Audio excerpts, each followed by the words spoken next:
You're watching Newsday TV. Thanks for joining us. I'm Ken Bufa. A high-speed chase on the LIE leaves an officer fighting for his life. Sherry Einhorn has the story. Brendan's alive by the grace of God and by a miraculous team that was assembled very quickly. Suffolk police officer Brendan Gallagher is fighting for his life in the ICU at Stony Brook Medicine after a crash on the LIE Sunday evening left him critically injured. The damage to his patrol vehicle was so severe, officials say it took more than 30 minutes for first responders to get him out. Throughout the time, I was being told how he's bleeding out, Doc. He's bleeding out, and we can't get him out. We just can't get him out, Doc. Gallagher, who has 3 years on the job and was Cop of the Year, is part of the newly created Street Takeover Task Force. Police say he was on an unrelated traffic stop near exit 55 around 6 p.m. That's when they say the suspect, 29-year-old Cody Fisher, drove past in a Ford Mustang driving nearly 100 miles an hour. Gallagher started following. He then overcorrected and sideswiped the driver's side of Officer Gallagher's SUV. The collision caused the police vehicle to leave the roadway, where it struck a tree and overturned.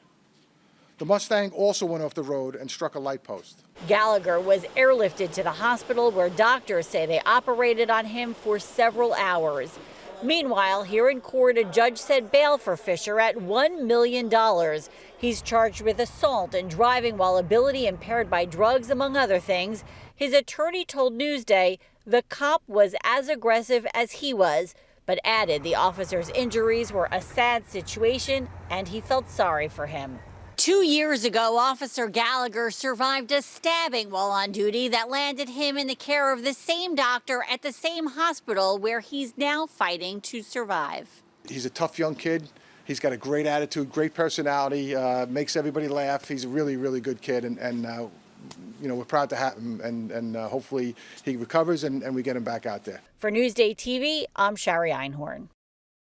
2 off-duty Nassau police officers on their way to work saw the crash and stopped to help and ended up arresting Fisher. Now, Nassau's police commissioner says they did exactly what they were trained to do. We are very proud of the heroic way they came to the assistance of our brother in the SCPD. And Congress has certified Donald Trump's second presidential win, and the process went smoothly. Vice President Kamala Harris read each state's electoral votes for either Trump or herself. Senators and House members took part in the 35-minute meeting this afternoon. Newsday White House correspondent Tom Brune says the ceremony was a stark contrast to 4 years ago. A large black fence was put up around the Capitol. The Capitol Police brought in police from all around the area, including the NYPD. As I walked in this morning, I passed 3 members of the NYPD who were openly armed and standing in front of the Capitol building. You can find the latest stories leading up to the Inauguration Day at Newsday.com. Click Get More on the Newsday TV video box. And a judge has just denied Trump's request to delay his hush money sentencing. The date is set for this Friday, 10 days before he's sworn into office. Trump was convicted of 34 counts of falsifying business records. And congestion pricing has arrived. So how did day 1 of the new tolling go over with commuters? Alfonso Castillo explains. On the first rush hour since the launch of congestion pricing over the weekend, most commuters I talked to were in no rush to start paying a new toll for entering Manhattan. It seems very unfair. After years of debate, planning, and a few false starts, New York's first-in-the-nation congestion pricing plan finally took effect Sunday, charging most vehicles $9 for driving south of 60th Street in Manhattan. But many motorists only learned about the new tolls upon heading to work Monday morning and being greeted by signs like this one. I think it's terrible, yes, I do think it's terrible. I believe that, if you got to pay every day going in and out, it's going to cost a lot. MTA Chairman Janno Lieber on Monday said that there were absolutely no hiccups at all during the Monday morning commute. Speaking Sunday, hours after congestion pricing came online, Lieber stressed that the very same drivers who were complaining about the new tolls are the ones who stand to benefit from them the most. If you do drive, if you have to drive, we want you to spend less time stuck in traffic. Your time is worth real money. MTA officials have pointed out that the vast majority of Manhattan commuters, including around 90% of those coming from Long Island, rely on public transportation and will benefit from infrastructure investments funded through the new tolls. But even some LIRR riders who wouldn't think of driving to work say they're no fans of congestion pricing. I think it's a money grab. I'm not sure it's going to cure the problem. It's probably going to create issues on mass transit because more people may consider taking it. So, is congestion pricing working? It's hard to tell just yet. It's going to take a while for a lot of drivers to even realize they're paying these tolls, and the MTA says it could take even longer for them to see the 13% reduction in traffic that they're looking for. In Midtown Manhattan, for NewsdayTV, I'm Alfonso Castillo. Now for the latest on congestion pricing, go to Newsday.com, click Get More, well, the Newsday TV video box.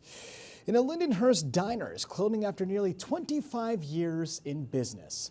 South Bay Diner's owner tells Newsday they are closing because financial troubles and inflation. The restaurant's specialties were a Texas smokehouse burger and a chicken souvlaki lunch special.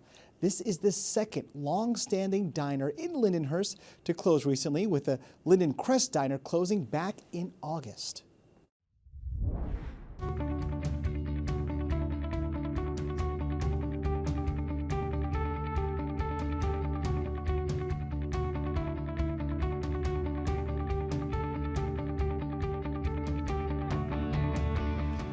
Only in Newsday, a local artist is wrestling with her portraits in a creative way. Jamie Stewart has a story.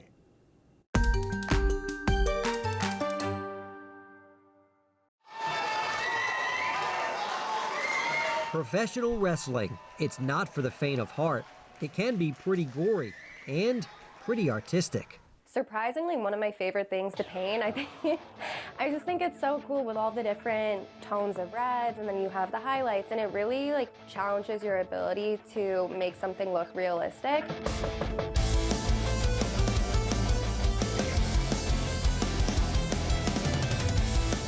Long Island's Naomi Rosenblum has been painting ever since she was a kid. But the last few years, Naomi has painted wrestling stars after dating one of them. A lot of the wrestling fans started following me, so I kind of figured, okay, what better way to share my art than with people who will actually appreciate it. And Naomi's talents outside the ring have gotten her noticed by those inside it. WWE champion Liv Morgan shouted you out, Ric Flair bought a painting, and then The Rock, with over 17 million followers, tweeted at you. How did that feel? It really was one of the most insane moments of my life, especially when The Rock retweeted my work. It was just one of the greatest feelings. The 25-year-old Huntington native has become a big name in wrestling circles with a growing social media following. But her artistic curiosity has recently taken a turn. After a year apprenticeship at Tattoo Afterlife in Huntington, Naomi is now a tattoo artist. I didn't realize that there was so much actual artwork that went into it with, fine artists, oil painters. Once I saw that there were people creating paintings on people's skin, I decided that that's kind of where I wanted to be. Naomi says she'll continue to paint wrestling portraits, and who knows, there may be an artistic crossover in the future. But I'm pretty sure once I start tattooing portraits, I might end up getting a few requests for wrestling ones. For Newsday TV, I'm Jamie Stewart. Multi-skilled indeed. Now, to read more exclusive stories like this, go to Newsday.com, click Get More, below the Newsday TV video box. All right, now let's take a look at your Long Island weather. Meteorologist Rich Von Olin has your outlook for the week. Well, a little bit of snow on this Monday. It looks like things will be changing throughout midweek with drier air coming in. No more snow, at least not for now. Ended up with about a dusting to an inch or two in some spots across Nassau and Suffolk County. So heading into the day on Tuesday, the sun is back out, but it will be very windy and it will be very cold. We're going to keep that real winter feel throughout much of the mid to late week period. Look at our numbers, temperatures all across Nassau and Suffolk County, probably stuck in the 20s to low 30s until further notice, and the winds are going to be very gusty, howling again on Tuesday, Wednesday, Thursday. So give yourself plenty of time to warm up the car, grab that hot cup of coffee, just stay warm, dress in layers. It's going to be that kind of deal with wind chill values, real feel temperatures throughout early Tuesday and also Wednesday in the single digits and lower teens here for Nassau and Suffolk County. This will be cold. It'll continue throughout the week. It's going to be dry, though. And then we're going to focus on what's happening towards the end of the week, towards the weekend, Saturday. The latest models have been showing, this is a GFS, a potential coastal storm here.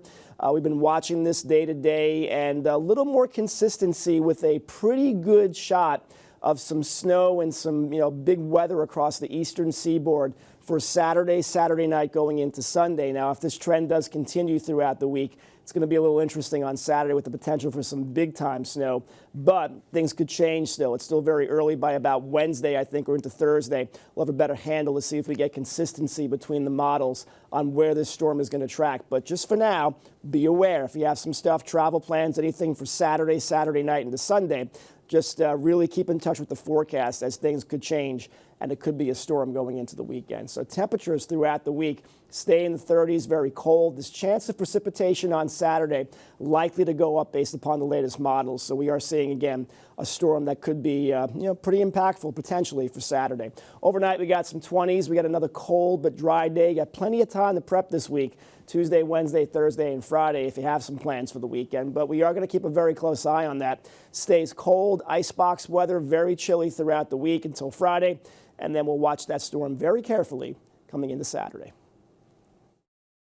Long Island weather is brought to you by PTRC. You're watching Newsday TV. I'm Ken Buffa. Thank you so much for joining us.